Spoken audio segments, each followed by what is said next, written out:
Достар, егер сіздер көркемдеп жазылған Құран аяттарын жақындарыңызға діни сыйлық ретінде беруді қаласаңыз, немесе үйдің төрінде Аллах тағаланың сөзін ілгіңіз келсе, бізге тапсырыс беріңіздер.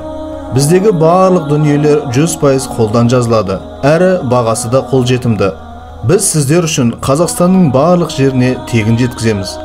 Ендеше достар, төменде көрсетілген байланыс бойынша бізбен хабарласыңыздар.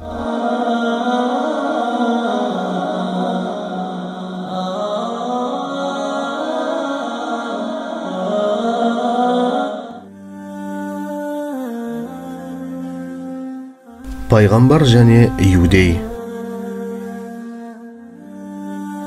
Күндердің күнінде адамзаттың асыл тәжі болған пайғамбар саллаллаху алейхи уассаламның үйіне жақын бір иудей көршісі өмір сүреді.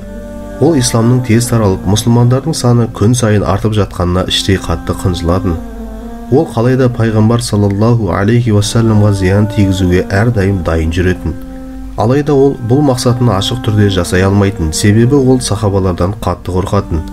Десе де ол бір амалын тауып, пайғамбарға әйтеуір бір зиянын тигізеді. Ол күнде түннің жарымында адамдар терең ұйқыға кеткенде көшеден қоқыстар мен тікен тектесі өсімдіктерді алып, пайғамбар саллаллаху алейхи уассаламның есігінің алдына қойып кетеді. Осылайша мұндай әрекет күнде жалғасады. Таңертең ұйқыдан тұрған асыл пайғамбар саллаллаху алейхи уассалам есігінің алдындағы қоқысты көріп, жымиып қана қояды. Ол бұл істі иудей көршісінің жасаған жақсы білетін. Сосын пайғамбар саллаллаху алейхи уассалам әлгі қоқыстарды өз қолымен тазалап, ол жайында ешкімге шағымданбайтын. Осылайша арада бірнеше күндер өтеді. Иудей әлгі зиянкесті әрекетін жасай береді. Бір күні ол ыстығы қатты көтеріліп жатып қалады. Оның жақындары келіп көңілін сұрап, оған түрлі емдер қолданып жатады. Сондай күндердің бірінде кенет оның есігін қағып, асыл пайғамбар саллаллаху алейхи уассаламның өзі келеді. Ол ішке кіруге рұқсат сұрайды.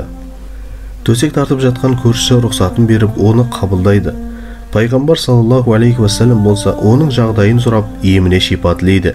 Сосын иудей кісі оған қарап, «Уа Мұхаммед, сен менің ауырып жатқанымды қайдан білдің?» дейді. Сонда пайғамбар саллаллаху алейхи уассалам күлімсіреген күйде, «Сенің күнделікті маған жасайтын әдеттегі ісің тоқтап қалғанын көрдім. Сосын бір жағдай болғанын біліп, көңіліңді сұрайын деп алдыңа келдім» дейді. Мұны естіген көрші пайғамбардың көркем мінезіне таң қалып, көңілі босап кетеді. Ол оның нендей адам екеніне көз жеткесін, сол жерде кәлима айтып мұсылман болған екен. Осындай пайғамбардың мінез құлқын сипаттаған Құрандағы мына аятқа көңіл бөлейік. «Ва иннака ла'ала хулқин азим». Расында сен аса көркем мінез иесісің. Қалам сүресі 4-ші аят. Достар, егер бұл әңгіме ұнаған болса, міндетті түрде лайк басып өзгемен бөлісуді ұмытпаңыз. Басқа да осындай қызықты әңгімелер тыңдағыңыз келсе, каналымызға жазылып қолдау білдіріп пікірлер қалдырыңыздар. Неғұрлым көп қолдау көрсетсеңіздер, жаңа әңгімелер тез шығып тұрады. Сондай-ақ біздің TikTok'тағы Құран тағылымы деген арнайы парақшамызға жазылыңыздар.